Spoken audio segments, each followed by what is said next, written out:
Sabe, isso ficou para trás, essa era a operação da lei, levando o homem ao fim dele. No momento em que o homem chega no fim dele, Deus não deixou nenhum ser humano embaixo. A promessa é que se nós morrêssemos para nós mesmos, nós nasceríamos em Cristo. Agora nós somos elevados na pessoa de Cristo para uma justiça de outra pessoa. Algumas pessoas dizem assim para mim: pastor, o senhor não acredita no pecado? Eu acho que isso é uma desinteligência e não é isso que eu prego. Se eu não acreditasse no pecado, eu não estaria te ensinando a receber a justiça de uma outra pessoa que nos salvou. Isso é a nossa necessidade para vencermos todas as falhas, a falibilidade do ser humano. E hoje eu quero completar com vocês o raciocínio que eu falei para vocês a respeito de arrependimento, para que você entenda que o arrependimento não é uma obra humana, mas ele é dado por Deus ao homem, quando a mente humana é aberta e o Espírito Santo, Deus, ele nos revela, sabe? Ele nos ensina a verdadeira história do Evangelho.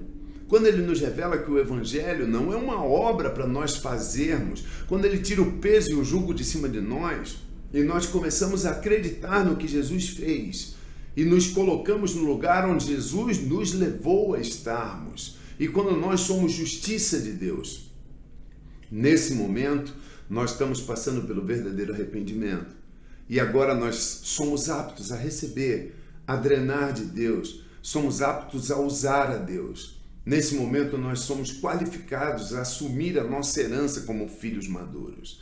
Bem, eu queria encerrar com vocês. Um dia eu pedi a Deus uma palavra para quando eu falasse a respeito disso, eu pudesse parar e calar as pessoas que se levantam contra isso. Sabe, gente, as pessoas que não aceitam isso, não é porque elas não aceitam esse favor e essa bondade de Deus. Na realidade, elas não querem assumir a incapacidade delas de serem justas diante de Deus, entende? Elas não querem abrir mão da vaidade e da incapacidade do ego delas de ser justo, porque na hora que a gente abre mão dessa nossa credencial, então fica fácil receber essa justiça de Deus, que é o verdadeiro arrependimento. Então Deus me deu a parábola da ovelha perdida. Presta bem atenção. Lucas capítulo 15, do verso 1 em diante, essa parábola diz assim: aproximavam-se de Jesus todos os publicanos e pecadores para o ouvir. Escuta bem, quem estava se aproximando de Jesus era a escória da população daquele lugar. Eram publicanos e pecadores. E murmuravam os fariseus e os escribas, dizendo: ele convive e se relaciona, ele recebe os pecadores e come junto com eles. Gente, Jesus, através das suas atitudes, ele vai quebrando as religiões e vai nos mostrando o verdadeiro amor e o verdadeiro arrependimento que nos leva à salvação. Continua dizendo assim, olha só, verso 3. Então Jesus lhes propôs essa parábola: qual dentre vós é o homem que, possuindo 100 ovelhas e perdendo uma delas, não deixa no deserto as 99 e vai em busca da que se perdeu até encontrá-la? E achando-a, põe ela sobre o ombro e, cheio de alegria, e indo para casa, reúne os seus amigos, vizinhos, dizendo-lhes: alegrai-vos junto comigo, porque já achei minha ovelha perdida. Digo-vos, Jesus está falando, verso 7, eu digo a vocês que assim haverá maior júbilo no céu por um pecador que se arrepende do que por 99 justos que não necessitam de arrependimento. Você consegue entender que no verso 7, quando Jesus diz assim, eu digo-vos que assim, presta atenção, eu digo-vos que assim, quando Jesus coloca esse assim, ele está fazendo uma ligação direta sobre a realidade da história daquela ovelha com o pecador arrependido que alegra o céu. Então, no mesmo instante, eu me perguntei: Senhor, me mostra onde essa ovelha se arrependeu. Porque essa ovelha se desgarrou das 99, ela desceu ao vale.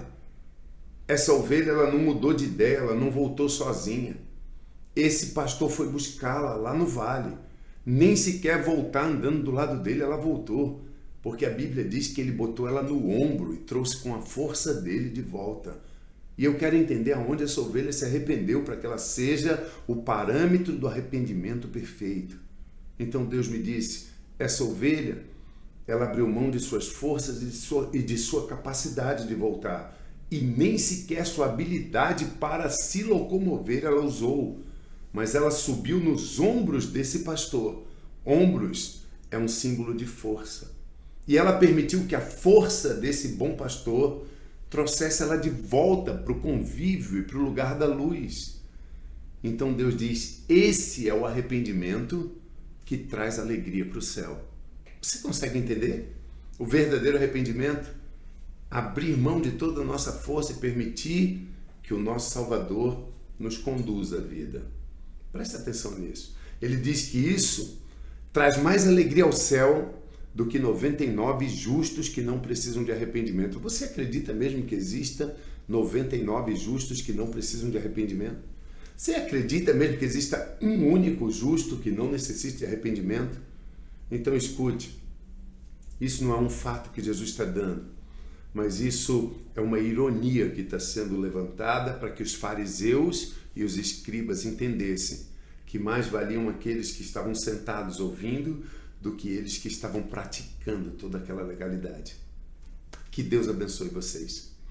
Creio que foi cumprida a missão dessa semana. Se você está aí no nosso canal, clique em se inscrever-se, assim você vai estar patrocinando e cooperando com a gente para enviar essas mensagens cada vez mais longe. Nós contamos com você. Que Deus te abençoe, tenha um excelente final de semana e até semana que vem com um novo assunto no nosso devocional diário. Que Deus te abençoe.